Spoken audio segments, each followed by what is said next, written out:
Lisa, no comment on that. What quality do you think a woman should look in a partner? I think people need to understand that being feminine is not about shrinking yourself. When was the last time you cried and why? Have these difficult questions early on. And if you guys are not in alignment, you move forward. How would you negotiate equity if you would enter today in a new tech company? This is a really great question, Lisa. Three things I would say is, how can a woman, in your case, embrace her femininity but still like a boss? excuse me? How much do you actually need to spend per month to look like you? Would you ever do that, Lisa? I'm sure you will. Oh my God, this is a spoiler. Would you ever consider having a relationship, kids with someone like him? No comment. This is Lisa Tyshchenko with no comment. Untold stories in finance. Keep it secret. Sarah, welcome to No Comment. Thank you for having me, Lisa. The podcast that is telling all the untold stories of finance. One thing I would like to tell is that I'm super excited to have you here because I've known you for many years. You are truly my best friend. You're a true success as a woman in leadership in tech. And I truly admire you. And I'm super, super excited about what you're gonna say in this podcast because there is so much that people can learn from you. Well, thanks for having me first. And congratulations on your podcast and this journey you're going through. Yeah. Thank you. So, first question. Yes. Tell me, please. You are a leader right now in a multi-billion-dollar company within the tech industry, but how do you define leadership? To me, leadership is all about driving people and motivating them, inspiring them to your mission and vision, your org's mission and vision, or the company's goals, right? And also making tough decisions. That's part of the job. And having clear communication on what is expected for them and as a company and where we want to be. Also, it's having the capability to see people's full potential and coaching them and mentoring them, right? And also leading with empathy and compassion. It's just a fine balance of all, leading with directness and making tough decisions, but also leading with empathy. Wow, interesting. But I do remember one thing that I got very inspired by you is that you started quite in a traditional way in a very big corporation and then you switched into risky career path, which was at the time a startup, but now it's a huge success. Can you tell me more about this transition? Yes. So we got acquired by a big company that had over 100,000 employees. And I knew at that time I wanted to really accelerate my career growth. And the only way to do this is not within a big corporation, but by joining and finding the right tech startup, right? And I'm also, was based in Silicon Valley prior to moving to Europe.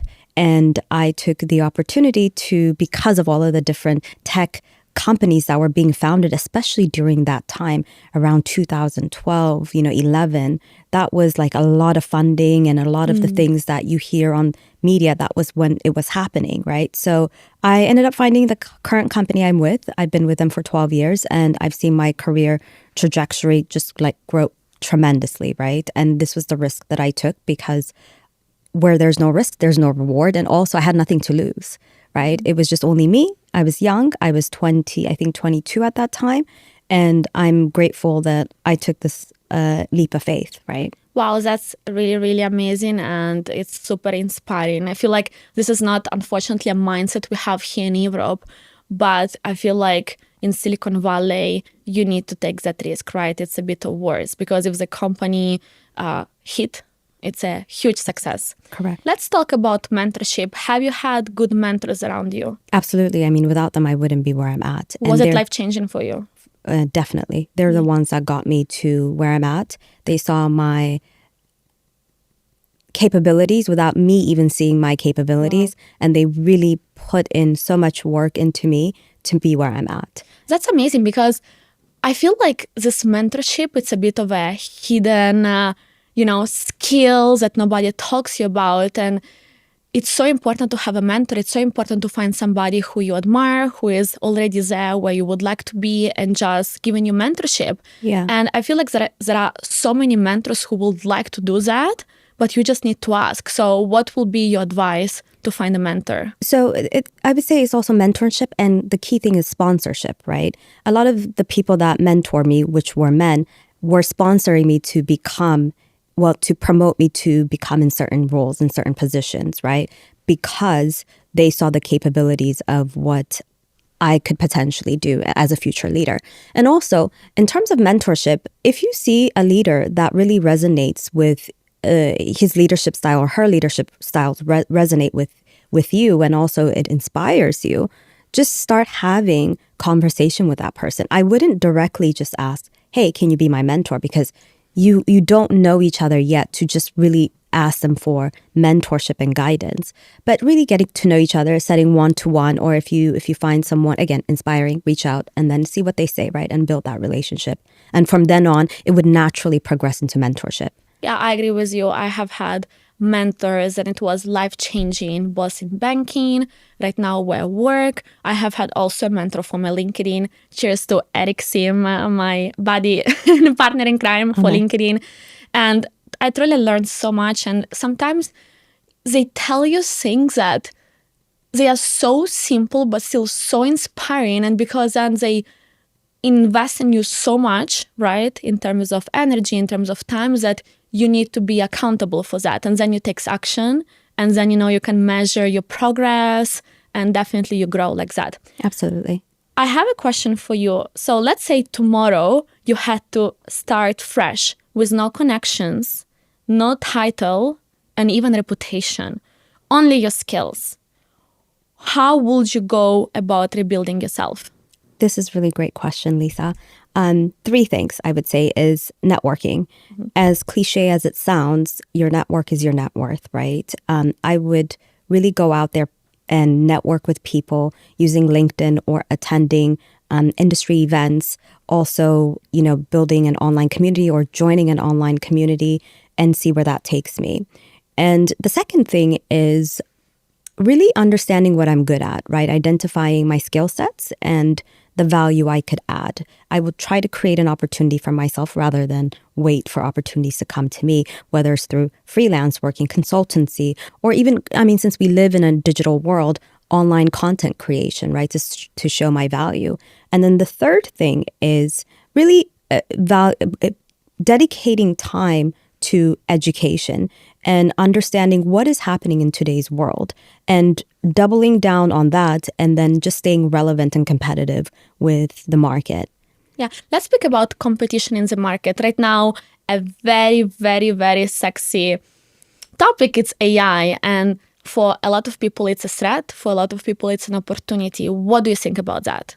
I think, it's really great, right? For me, I work in the tech industry, and I'm open to new changes that technology give us, right? And again, a prime example, maybe like we could talk about it from finance perspective, is Bitcoin in 2012 and Bitcoin today, right? People were so against it.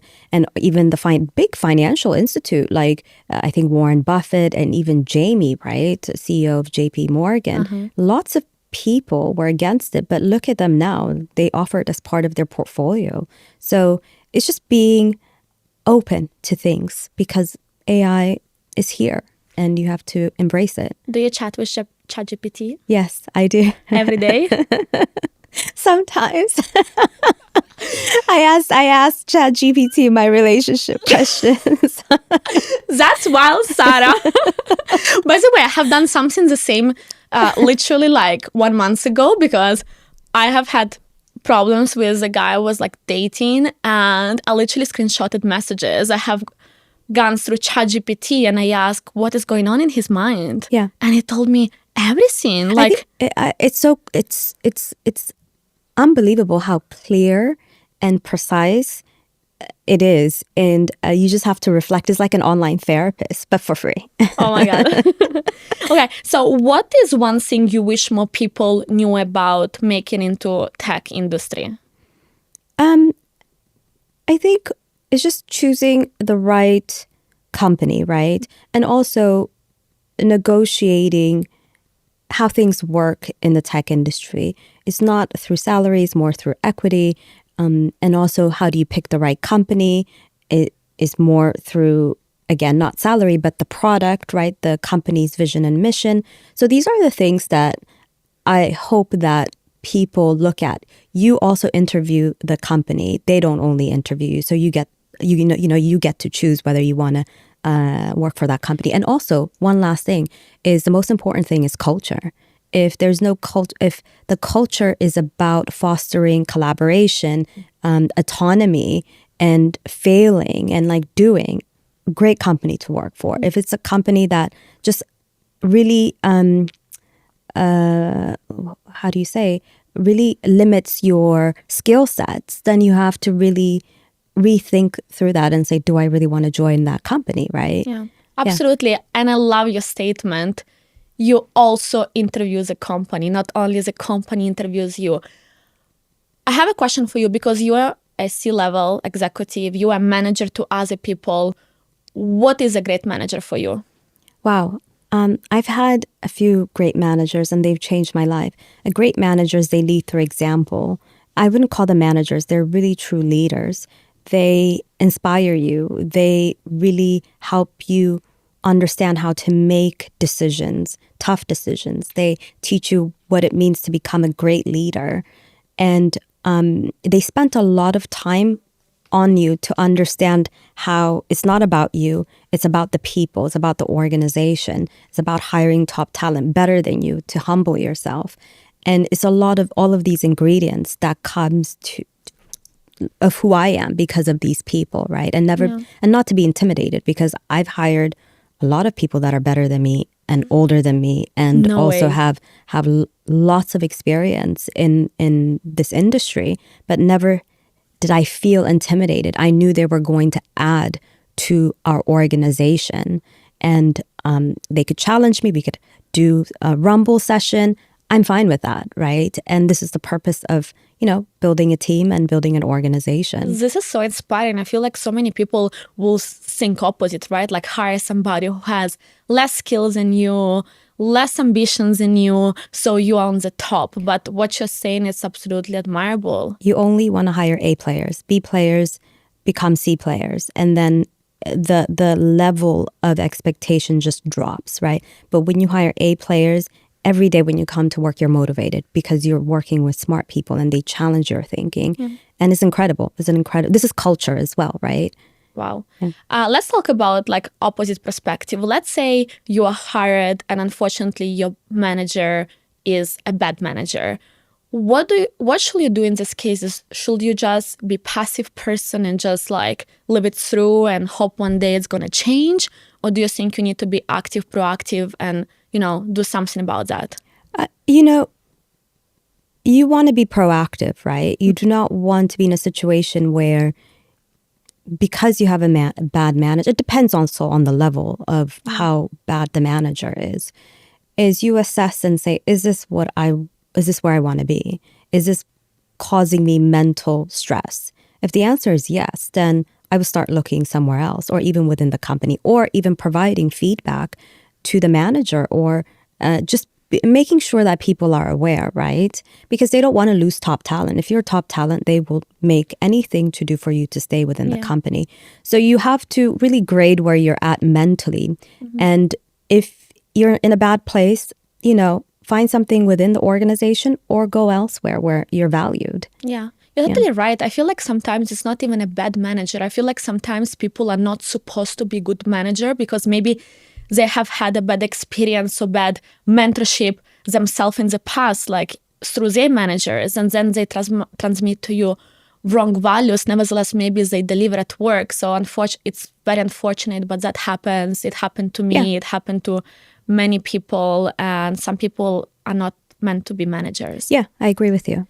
Okay, let's talk about confidence. You are a very confident woman, one of the most confident women I know, but can you share any insecurities that you have had to overcome in your career?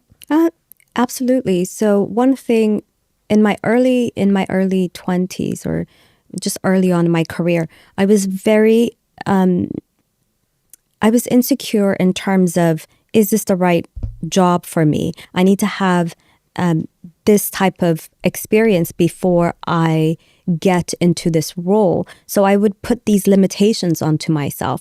But then, when I had my mentors, they would really encourage me to say, you need to stop thinking this way, right? You need to embrace the uncertainty. No one is 100% ready. And they would push me to the point where, I even saw my full potential, right? And it's okay to feel that way, but it's also people need to understand that you don't have to be 100% ready for you to take the next step, because most people are probably 50% or 60% ready, and you learn on the job. Wow, I'm absolutely obsessed with this topic. There are so many people who never start a company, a job, anything, because they don't feel 100% ready. And you know what? Nobody who is successful today ever felt 100% ready. If you wait, you can literally lose a lifetime to start. And that's such a pity, because so many people have such a great potential, and they could be like so much, now big in the industry, and they don't become that because they are afraid to start. Yeah. And that's a shame. And there's a study, right, where men apply for jobs that they think that they could do 50% of it, and women, they have to be 100% ready for it. And you could see that even within me, that was me, right? So, yeah. What is something that both excites you but also scares you at the same time? Oh, you touched upon this. Definitely AI, right? The evolution of AI is incredible. It will be super beneficial for the world, right?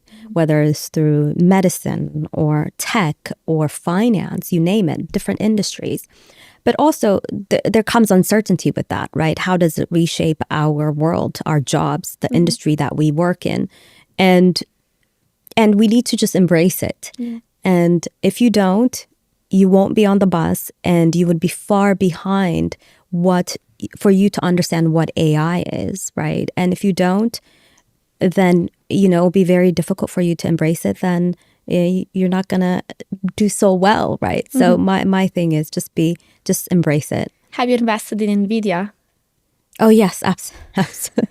I fucking hate that topic, because I remember 2 years ago walking around with stupid matcha latte, through which I got very fatty, 3 kilos precisely. And I asked you, where do you invest, Sarah? And you're like, in the chip making industry. And I'm like, what the fuck is chip making industry? And this was NVIDIA. Yeah. And now I regret so much. Yes, I think I invested when about 3-4 years ago at $122. And as you know, it's split at $1,200, I think, if I recall. Yeah. Okay. So if you could go back 10 years, what is one piece of advice you wish someone has given to you? I would say take risks and fail fast. And failure is not a bad thing. Embrace it. You learn from it. A lot of people fail, and you say, hey, these are the things that we shouldn't be doing as a company or as an individual. What are the things we need to do? What direction do we need to move?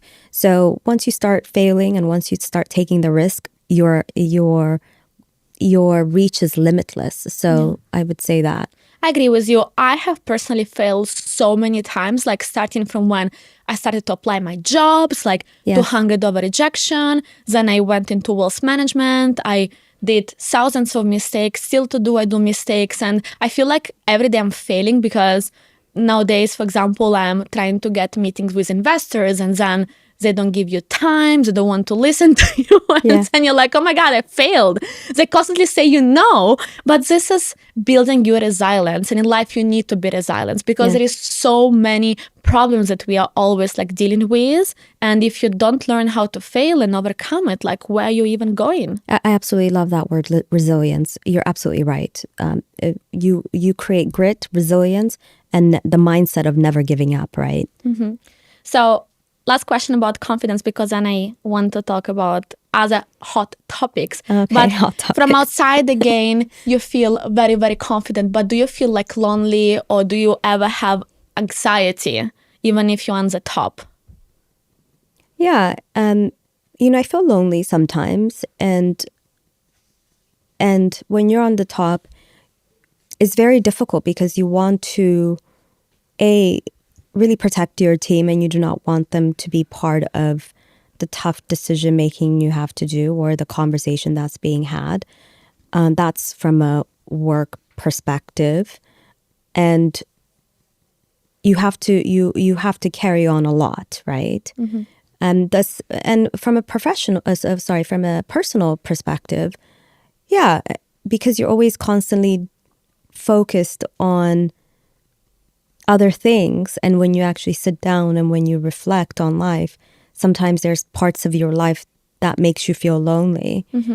But it's important that you surround yourself with good people. Yeah. And also, we've talked about this, that you've come to my place when I was feeling very lonely and I needed support, and you were there for me, right? And you need people like that in your life to really, to show that people care about you. Yeah, you really need to have good friends in this very, very challenging career. And I'm so happy to be your friend, so you can always thank you count for on your me. support. And definitely a lot of people can count on me. But do you feel like pressured by society, like wanting more, being always on the top, being beautiful, have a man? Like, do you feel this pressure, or you just like manage to No, kick it out? absolutely. I feel the pressure of the society pressure, right? Yeah. Like saying, why aren't you married? Why don't you have kids? Why aren't you this, that? So it's just a lot of pressure. And I've told myself, I need to stop putting this immense pressure on myself. It really, it makes me quite uncomfortable. And although we do it intentionally or unintentionally, I just need to have like a very level-headed approach to this. And now it's just like, whatever happens, happens. Whatever's meant for me is meant for me, right? I'm not going to challenge anything. Yeah. Let's talk about dating and relationships. Fun topic. As a high achieving woman, have you ever felt pressure to tone it down or dim your light for men? Yeah, I definitely had to dim my light intentionally or unintentionally. The reason being is because I didn't want to come off as intimidating, whether in what my role is or what I do. I just keep everything very vague and very high level.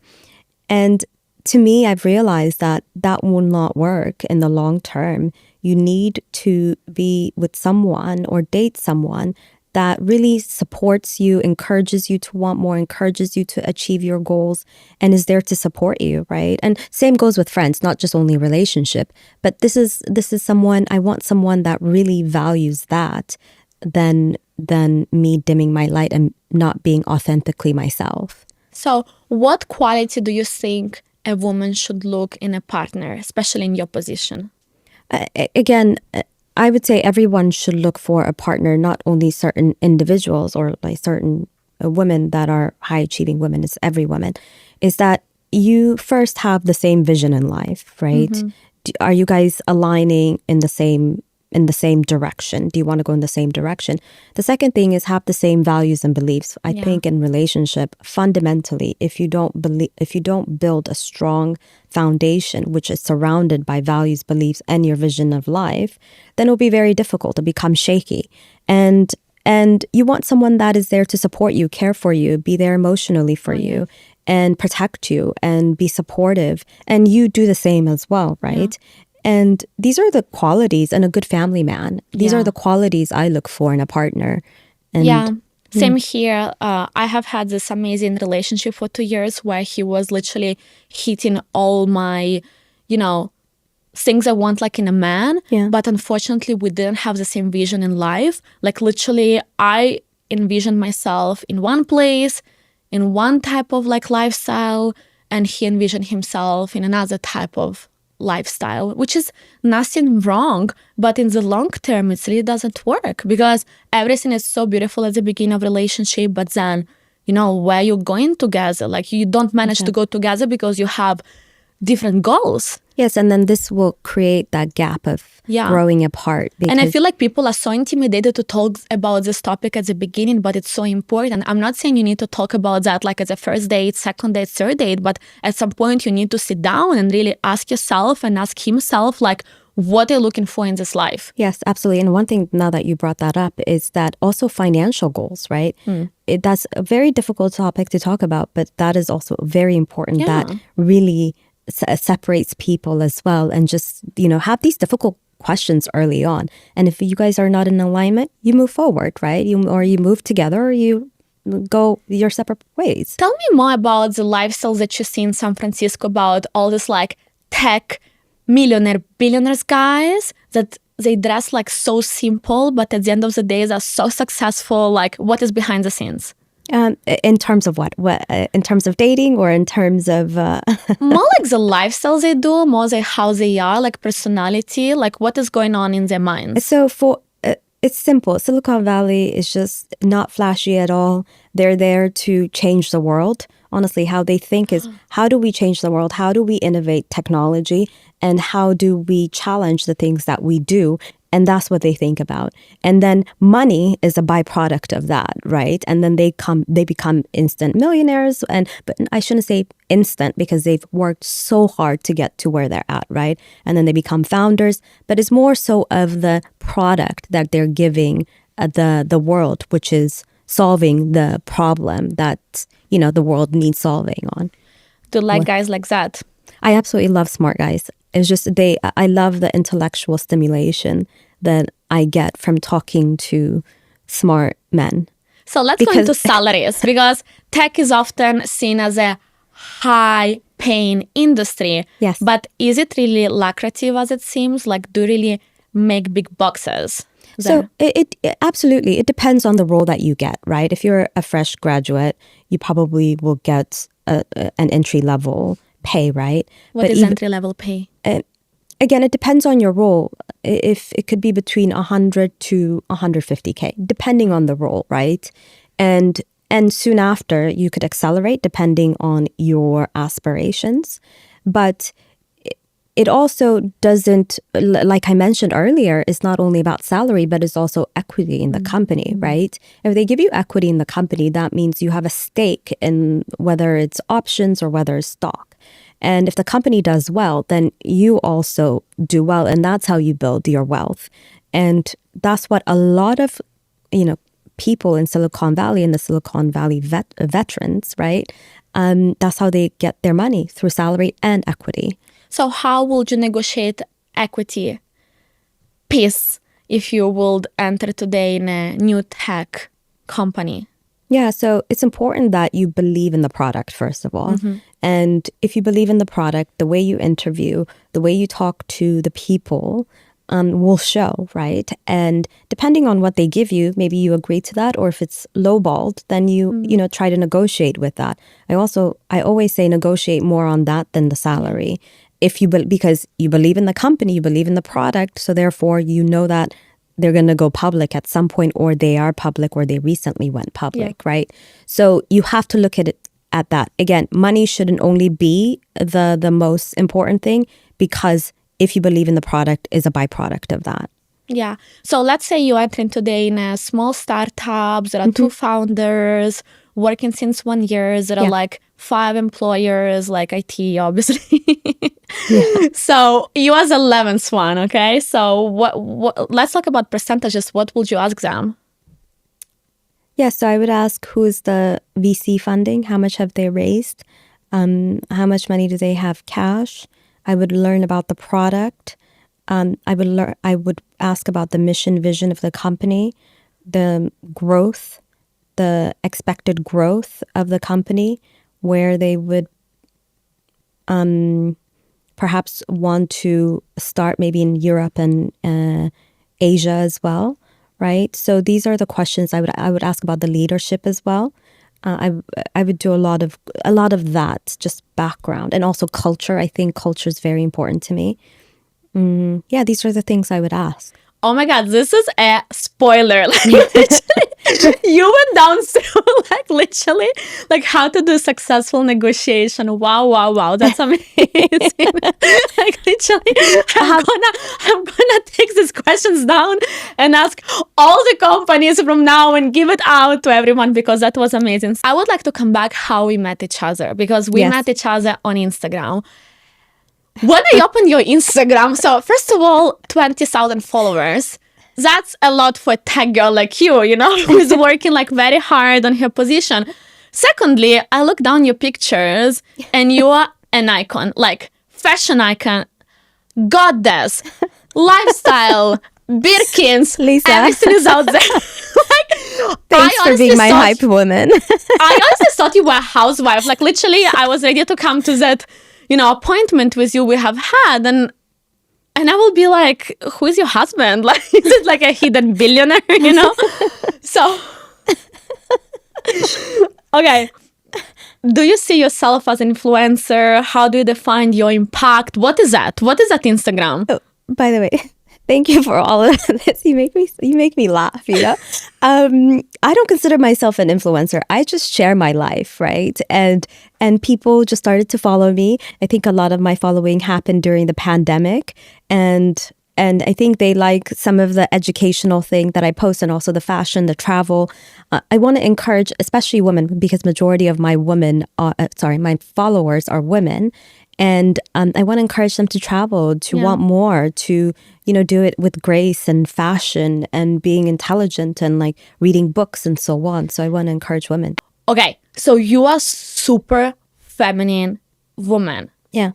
But how can a woman, in your case, embrace her femininity, but still like a boss bitch in career? I think people need to understand that being feminine is not about shrinking yourself or downplaying yourself, right? It's all about, leading with empathy, having emotional intelligence, and just leveraging these characteristics that the femininity like brings, right? And being okay and embracing it. Yeah, I agree with you. And there are like simple tools to do it. I mean, look at our nails. Like, I think it's super feminine just to take like 2 hours every 3 weeks and do like your nails, for instance, because this is a bit representation of, you being a woman. Or for example, do some facials, so do your hair. So, go in that Harrods, for instance, to do a bit of shopping and like have like super feminine dresses. Yeah. I feel like, this is like looks so simple, but I feel like every woman should try to do that, because especially if you want like a high-end man, then you need to look properly. Self-care is very important, right? I think it brings you in your feminine energy, I've realized. Yes. I like your nails, by the way. Oh, thank you. I like your nails as well. I think we go to the same place. Which colors you like to do usually? Red. Red? I'm Only really red? I'm really obsessed with red. It's been like this for the past since October. Ooh, I like red, French, and nude. I Yes. usually don't go for something else, but lately I like this kind of shine touch on my nails. I You like see that. it? It stands out. Yeah, like for me it's too red or a French tip. Yeah, That's it. but I think like some women do it too long. Don't you think so? Yes. Very long. I think mine is a bit long, but I like it a bit longer. But Okay, last question before going to the hottest part Yes. of this podcast, which is no common question, right? How important is lifestyle to you? Do you think being part of the social scene plays a role in a professional career? absolutely, you definitely meet people that could introduce you to certain individuals in your industry, or maybe in a different industry that you may want to explore, right? So it's important that you network in different industries, and you never know how that will play in your life. What's your favorite event so far in the past year or this year you've been to? Oh wow. I would say Davos, actually. Oh, we went together. Thank you. We did. It was incredible. I met a few people, and I think we're also trying to do a couple of things with a few people that I met with my current job. So, yeah. Yeah, it was definitely amazing. We ran into the billionaire Tom Siebel and like so many ambitious people, so much AI, so much Web3, so much cultural diversity. And I feel like we opened up so much, right? Like it's all this, messages, culture, topics that you're picking up in Davos. And then you come out and say, hey, like, I feel fresh and I want to make an impact in this world. Absolutely. I would say Davos was probably my favorite event this year so far. Okay, so no comment section has arrived. So in this section, I'm gonna ask you the most unfiltered, wanted questions that usually people are afraid to ask. I'm scared, Lisa. Okay. So Elon Musk is seen as the ultimate tech visionary. Would you ever consider having a relationship, kids with someone like him? No comment. Sarah! No way! I think, listen, I'll leave it at this. I am a very big Elon fan. So what fan? So let's see what happens. You know that there are women who are writing letters to him to have a child? I know. You don't want to be part of those? It's just too many. The competition That's is what I'm high, saying. right? No comment. But he is really picking women that are exceptionally smart, by the way, and thus he wants to have children with smart women. That's what he said. Yeah, do you like Little X? Little X. Yeah, he's so cute. Yeah, he's cute, isn't he? Yeah. Okay, let's first talk about a bit your look. How much do you actually need to spend per month to look like you? Lisa, no comment on that. I don't even want I to need know to that ask you number, that to be question. honest, because What about you, Lisa? don't ask me that, Don't ask me that. No, but okay. I think I'm an extra spender in beauty. Yeah. Like, we're going to the same doctor. Yes. I know that. Yeah. How much do you spend there? And no comment. I just said no comment. Yeah. Wow. Okay, you don't want to spend. Yeah. Okay, I'm gonna say what I spend. I spend there like 1,000 per month, more or less. But I'm putting everything inside, like Skincare and yeah, everything. skincare, like creams, nails, so mani, pedi, Yes. facial. Sometimes some fillers, some Botox. What else? Like even teeth brightening. Like I think it runs up like 1K a month. Okay. I think that's a good upkeep. Yeah. Yeah. Okay, this one I want you to answer. What is the most expensive thing you regret buying? I don't know if your face is saying no comment. I think this is reflecting back now. I wanted a Mercedes, right? Back then when I was quite young. And I got a Mercedes. And I think that was the biggest brand new waste of money I probably end up spending. It was just too much. And also, why would I buy a new car? And then when you did the resale value, it's just, it depreciates 10% right when you take it off the lot. I think it was a financially irresponsible purchase. It was I would back say. in Silicon Valley? Yeah.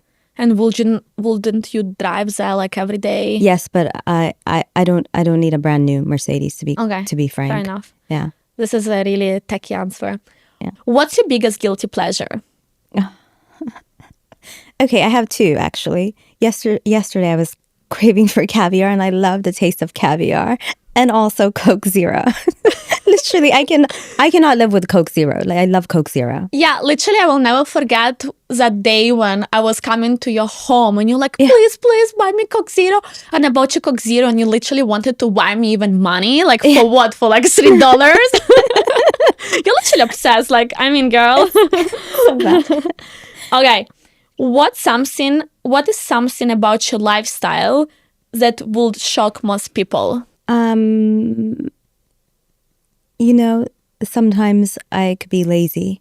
And I think they don't expect me to be lazy. And maybe because I'm so disciplined and like waking up early in the morning, doing things and so on. Yeah. But when I'm unmotivated, I could be very lazy. Yeah. And I don't like this feeling, to be frank. Yeah, I know what you mean. But at the same time, we're not machines, right? We Yeah. don't wake up and need to do like this or that. Like it's impossible. We need to recharge. Like, and I agree do with you. know That's a really good statement you made, Lisa. I for agree. mental health. Yes. But let's talk about how do you spend your lazy times, because I do know you like to watch some TV I'll tell series. you all my secrets. Tell us that some of TV series you like to watch. I absolutely love The Housewives. I love The Housewives. It's just like easy to watch. You make it, and then also it just reminds me of the US, and it's just such a nice way of like reminding me of home. That's why I was right. Like on your Instagram, you give like housewife vibes. That's the truth. And Beverly Hills, right? yeah,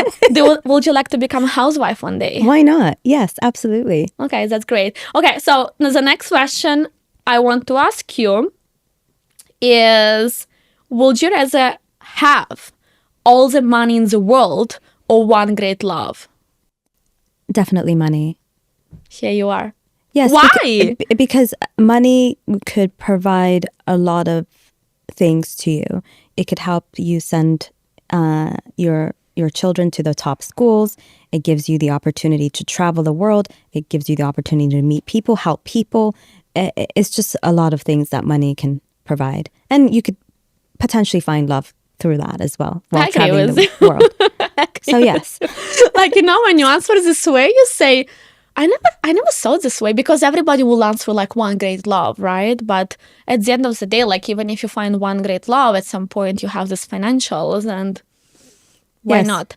Next question. Have you ever rejected someone just because they were not on your level financially? It's hard to... Yes and no, right?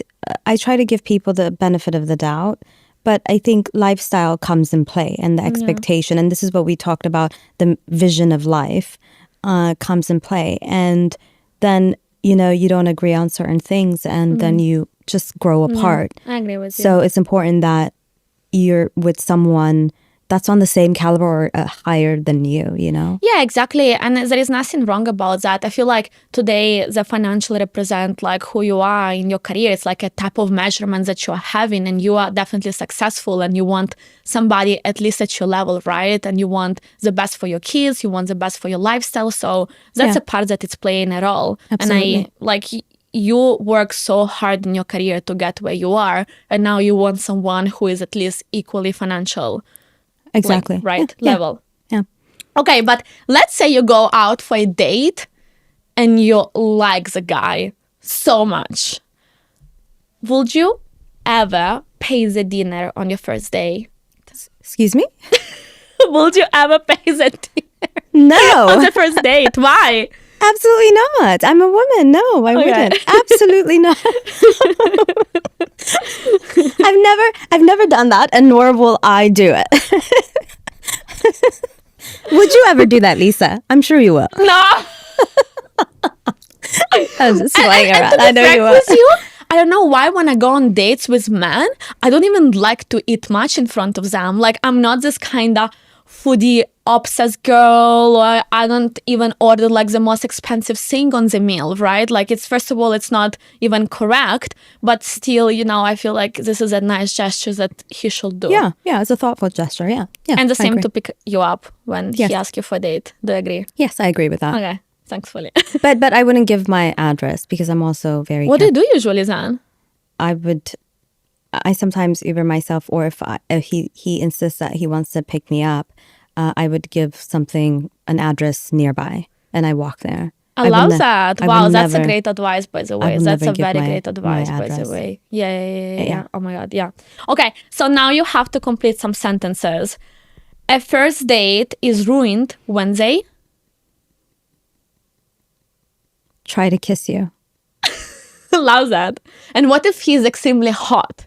It doesn't matter. Doesn't matter. Okay. I don't know him. Okay. I know if he's the one when... He makes me feel special and listens to what I say, That's and then okay. does the things that I like.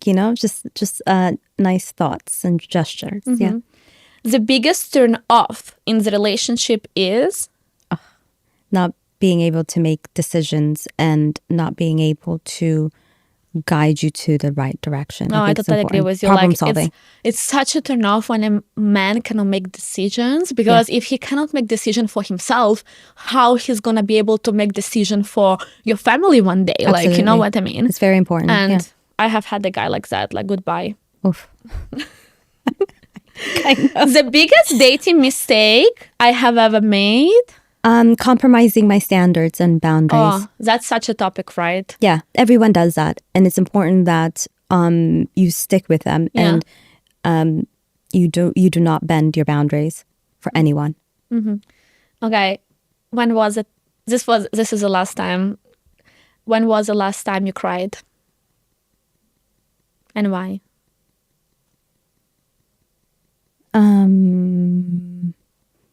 I think it was with you.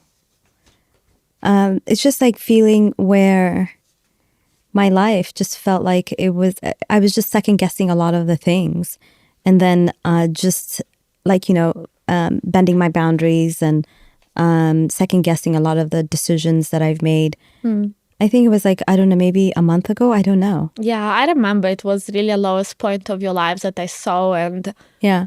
for me, it looked very sad because I know how strong you are, how powerful you are. Like your mindset is like super healthy and so on, but you were really, really, really, really like broken in a way. And I felt, I felt devastated, to be honest, but you picked up it so quick. Like you're amazing, you're somebody who suffered, but the next day you are there standing up, being hardworking, being the best version of yourself. And that's so, so, so admirable. Yeah. Sarah, that was wild. I'm so happy you went over all the questions, you passed the test, so to say. I have the last question. Do you believe in manifestation? Absolutely. That's why I'm here. And also with God as well. I'm Christian. That's great.